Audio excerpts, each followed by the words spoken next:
గజం భూమి కేవలం 5,000తో 605 గజాల భూమిలో 630 స్క్వేర్ ఫీట్ సింప్లెక్స్ హౌస్ కేవలం 36 లక్షలు మాత్రమే. నమస్తే రమ్య గారు. నమస్తే జయ. ఏదైనా మంచి స్టోరీ చెప్తారండి? పాత చందమామ కథ ఒకటి చెప్తాను. మాషీద రాజ్యం అని ఒక రాజ్యం అట. దానికి సారంగధరుడు అని ఒక రాజుగారు ఉన్నారు. ఆయనకి 2 కొడుకులు, ధవళకాంతుడు ప్రవాళకాంతుడు అని. మంత్రి గారికి ఒక పాప ఉంది, రత్నావళి అమ్మాయి పేరు. ఈ రత్నావళి ధవళకాంతుడు చిన్నప్పటి నుంచి కలిసి పెరిగారు. ఓకే. మెల్లిగా పెళ్లి చేసుకుందాం అనుకున్నారు. పిల్లలు పెద్దవాళ్ళు అయ్యాక ఒకే ఏజ్ వాళ్ళు ఏం కాదు, ఒక 4-5 సంవత్సరాల వారం, కానీ చిన్నతనం నుంచి స్నేహం ఉంది. సరే, అందరూ హర్షించారు, సరే అన్నారు. వివాహ ముహూర్తం కూడా నిశ్చయించుకున్నారు. ఒకనాడు యాహ్యాళికని అతను అటు ఇటు తిరుగుతూ సమీపంలో ఉన్న ఒక చిట్టడివి వైపుకి వెళ్తే అక్కడ ఒక పాము కాటేసిందట అతన్ని. ఒక విచిత్రమైన సర్పం అట, అది చాలా పెద్దది. అక్కడి నుంచి వెంటనే విషహారాలైన రకరకాల మందులు అవి ఇవి అన్నీ వేసి విషం కక్కిచ్చేశారు. కానీ ఒక్క బిందువు సూదిమోనంత ఉండిపోయిందట అతని ఒంట్లో.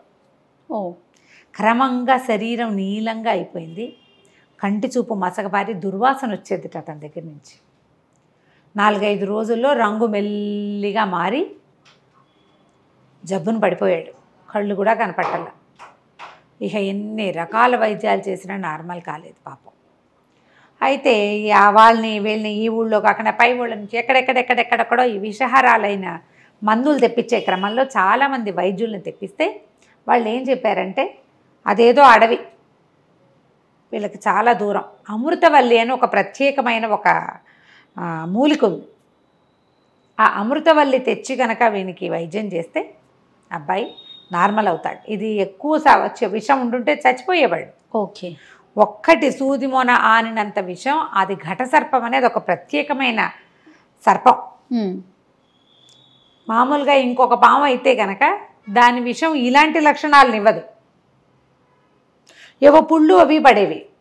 ఇది అట్లా కాకుండా శరీరం అంతా నీలం రంగు, కళ్ళు కనపడవు, దుర్వాసన వస్తుంది మనిషి దగ్గర అని చెప్పారు. అయితే ఈ మంత్రి గారి అమ్మాయి రత్నావళి రోజు ఆ అబ్బాయి దగ్గరకు వచ్చి సేవ చేసేది. అసహించుకునేవాళ్ళు దాసదాసి జన వాసనకి చెయ్యలేక.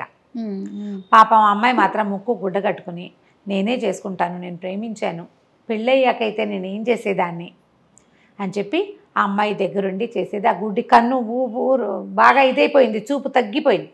అయినా కూడా తన దగ్గరున్నది రత్నావళిని తెలుసుకున్నాడు. నువ్వు వద్దు వద్దు అన్నా ఆ అమ్మాయి ఒప్పుకునేది కాదు. ఇలా అతని సేవ చేసేది. సైనికులు దాసదాసి జనం అంతా అమ్మాయి అనుకున్నారు. బయట నుంచి అందించేవాళ్ళు కానీ దగ్గరికి వెళ్ళేవాళ్ళు కాదు, ఆ వాసన భరించలేక. అతని నుంచి మనకేమైనా వస్తుందన్న భయంతో. అయితే ఈ అమృతవల్లి అనగానే ఊరంతా చాటించారు.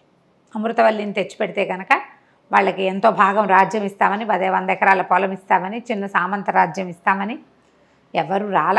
అయితే రాజుగారి అబ్బాయి, రెండో అబ్బాయి ప్రవాళకాంతుడు అన్నాడు, నాన్న ఎవరూ రావటం ఏంటి, అన్నయ్య కోసం నేనే ప్రయత్నం చేస్తాను, నేను వెళ్తానన్నాడు.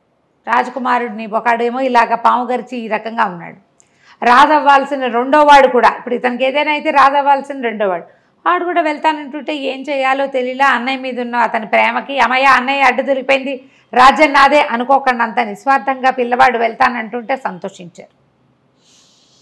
బయలుదేరాడు. రత్నావళేమో ధవళకాంతుడికి సేవ చేస్తుంది, ఈ ప్రవాళకాంతుడేమో బయలుదేరి వెళ్ళాడు.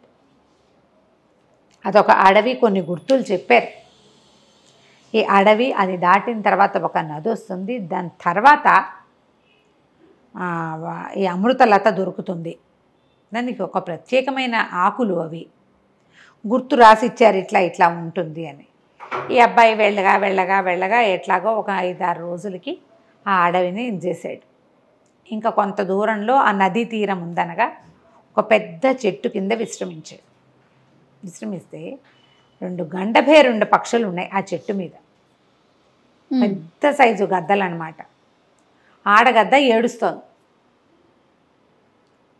ఎట్లా కాపాడాలి పిల్లల్ని, ఆ గుడ్లు కాస్త పిల్లలు ఇవాళో రేపో పిల్లలు అయిపోతాయి, ఆ ఘటసర్పానికి పిల్లలైనాయని తెలిస్తే పిల్లల్ని బతకనివ్వదు, మన జాతి ఇట్లా మనతోటే అంతరించిపోవాలా, ఘటసర్పానికి పిల్లలు అయ్యేదాకా చూస్తుంది, పిల్లల్నే తినేస్తుంది, అది మన జాతి మనతో అంతరించిపోతుంది. ఇప్పటికి ఎన్నిసార్లు కాపాడినా పిల్లల్ని కాపాడుకోలేకపోతున్నాము. మనకా వేరే దారి లేదు, మనని భరించగలిగే చెట్లు ఇక్కడే ఉన్నాయి. పెద్ద చెట్లు కావాలి వాటికి. ఆ గూడు కూడా బాగా పెద్దది, వాటి గూడు అంత గూడు పెట్టడానికి సరిపడా చెట్టు ఉండాలి కదా. అవును. ఈ పక్షులు వచ్చి వాళ్తే చెట్లు కదిలిపోతాయి. ఇవి ఎంత పెద్దవో, 20 ఇంతలు ఉంటుంది ఒక గద్దకి అది.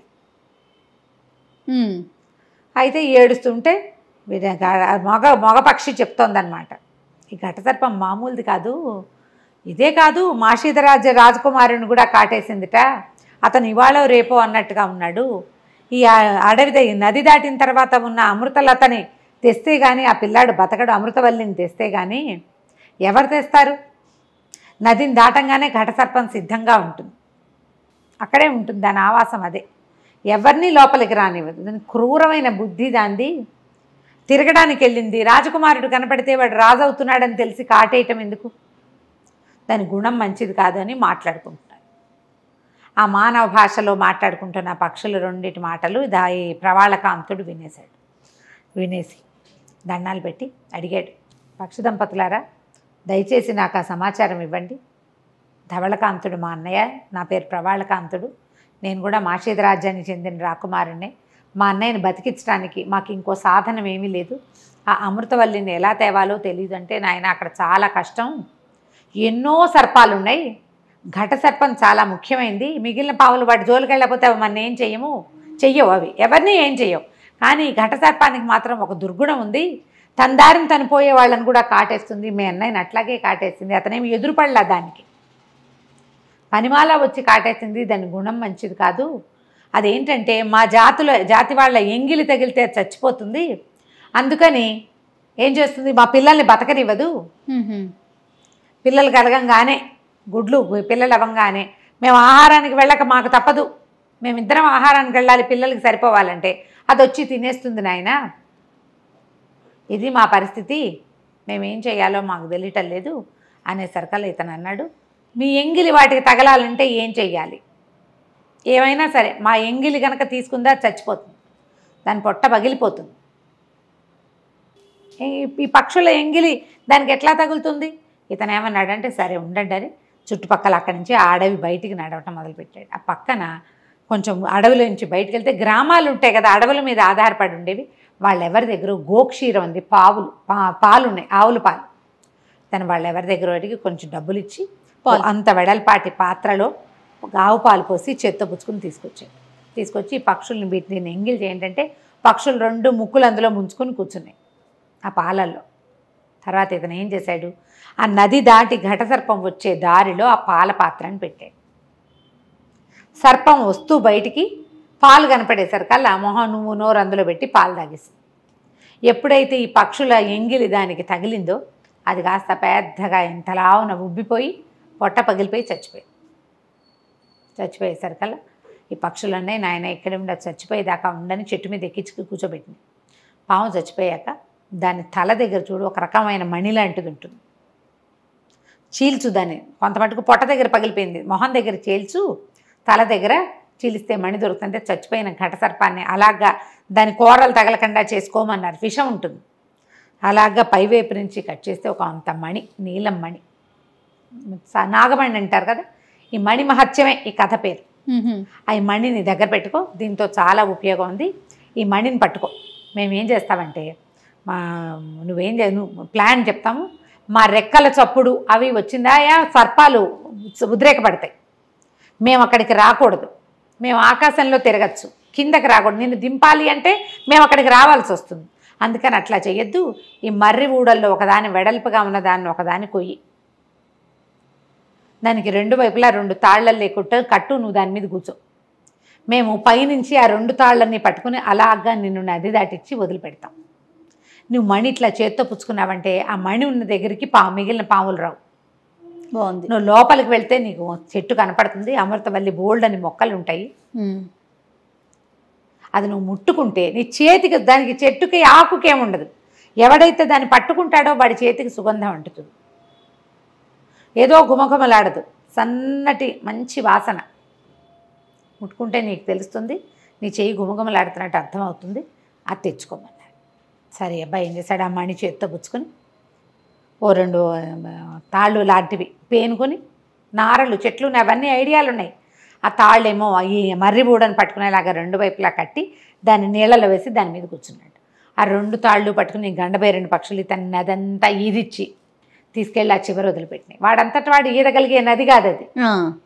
పడవ గిడవ చేయగలిగేంత సత్తా లేదు, అంత సమయం లేదు. వెళ్ళి అమృతలతని వెతికి తెచ్చుకున్నాడు. అమృతవల్లిని తెచ్చుకున్నాక గండబేరెండు పక్షులు, నీ వల్ల నువ్వు ఒకటివి రావడం వల్ల మేము బతికిపోయాం, లేకపోతే మా పిల్లల్ని మిగిలిన పావులు ఏమి చెయ్యవు. ఈ ఒక్క ఘట సర్పంతోటే సమస్య, అది ఇప్పటికి 10 సార్లు మా పిల్లల్ని తినేసింది. ఈ మణి నీ దగ్గర పెట్టుకో, ఈ మణి నీకు అవసరమైనప్పుడు ఏం చెయ్యాలో అదే నీకు సూచిస్తుంది, మణిని మాత్రం విడవక అని చెప్పితే ధగధగలాడుతూ ఉంది. అది ఒక రకమైన తమాషా, లైట్ బ్లూ, ఒక డార్క్ బ్లూ కూడా కాదు, నీలమణి కానీ నీలంగా ఉండదు, అది లేత రంగు కానీ మెరుస్తూ ఉంటుంది. సరే ఆ మణి చేత్తో పుచ్చుకున్నాడు. ఆ అమృతలత మొక్కలు కొన్ని పీక్కొచ్చుకున్నాడు. ఎక్కడైనా సరే నీటి యువక ఉన్న చోట కనుక పాతి పెడితే ఈ మొక్కలు బతుకుతాయి, మీ ఊళ్ళో ఎవరికైనా పాము గరిచినప్పుడు దీన్ని వాడుకోవచ్చు అని చెప్పే పక్షులు. ఈ అబ్బాయి మళ్ళీ ఆ అడవి దాటి వచ్చాడు కదా, అడవి మొదట్లోనే గుర్రాన్ని వదిలిపెట్టి వచ్చాడు. ఆ గుర్రం వేసుకుని మెల్లిగా ఇంటికి వెళ్ళిపోయాడు. వెళ్ళేసరికల్లా 5 రోజులు ఇన్నాళ్ళు గడిచిపోయినాయి. ఈ తతంగం అంతా ముగిసేసరికి అక్కడ ఏమైంది, ఈ రాజకుమారుడు వచ్చి ఆ మంది ఇచ్చి అమృతవల్లిని ఇచ్చేసరికల్లా జనాలంతా ఈ గందరగోళంలో పడి ఈ రత్నావళిని పట్టించుకోవాలి. ఈ రత్నావళి ఇన్ని రోజుల నుంచి పెద్దగా అలంకారము స్నానము గీనము చేసింది కాదు, ఏదో గబగబా వచ్చేసేది ఇతని దగ్గరికి. సరే రాకుమారుడికి వైద్యం జరుగుతుంటే ఇంక ఇక్కడ పని లేదని ఇంటికి వెళ్ళి చక్కగా తయారవుదామని వెళ్ళి శుభ్రంగా స్నానం చేయటానికి కూర్చుంది. స్నానం చేస్తుంటే తెలిసింది ఆ అమ్మాయికి ఇలా విషంతో బాధపడుతున్న వాడి దగ్గర ఉండేసరికి ఒంటి మీద మచ్చలు వచ్చేసింది, మొహమంతా మచ్చలు, కళ్ళు గుంటలు పడిపోయి జుట్టు ఊడిపోయింది, అందవికారంగా అయిపోయింది. ఆ అమ్మాయి భయపడి ఇక ఇతన్ని ఏం పెళ్లి చేసుకుంటాను నేను, పోనీ బతికేడు కదా, బతుకుతాడు, తమ్ముడు ఎలాగూ తెచ్చేసాడు కాబట్టి ఎవరో రాకుమార్తె నుంచి పెళ్లి చేస్తారు, ఈ వికృతాకారంతో నేనేం చేస్తానని ఆ అమ్మాయి వెళ్ళిపోయి ఏం చేసింది, ఒక దేవతా మందిరం దగ్గర బయట ఒక చెరువు ఉంది, అక్కడ కూర్చుని భిక్షుకిగా మారిపోయింది. ఇంట్లో కూడా చెప్పలా ఇంకా. అయ్యో. సరే ఈ అమృతవల్లిని తెచ్చాక ఇదంతా నూరారు, దాంతో నోట్లోకి మందు, ఒంటి మీదకి పూతక మందు అన్నీ చేసేసరికల్లా 2 రోజుల్లో ధవళకాంతుడు కోలుకున్నాడు. కంటి చూపు బాగా కనపడేసరికల్లా రత్నావళేది అని అడగటం మొదలుపెట్టాడు. అప్పుడు చూసుకున్న రత్నావళేది, ఈ ప్రవాళకాంతుడు వచ్చిన రోజునే ఆ అమ్మాయి మాయమైంది. వాళ్ళ ఇంటికి కబురు చేస్తే మా ఇంట్లో లేదు, రాజభవనంలో ఉందనుకుంటున్నామన్నారు వాళ్ళు. అక్కడ లేదు, ఇక్కడ లేదు. అక్కడి నుంచి ఈ అబ్బాయి వెతకటం మొదలుపెట్టాడు. దొరకపోయేసరికల్లా అబ్బాయి ఏడ్చేసి, నాకు రాజ్యం వద్దు,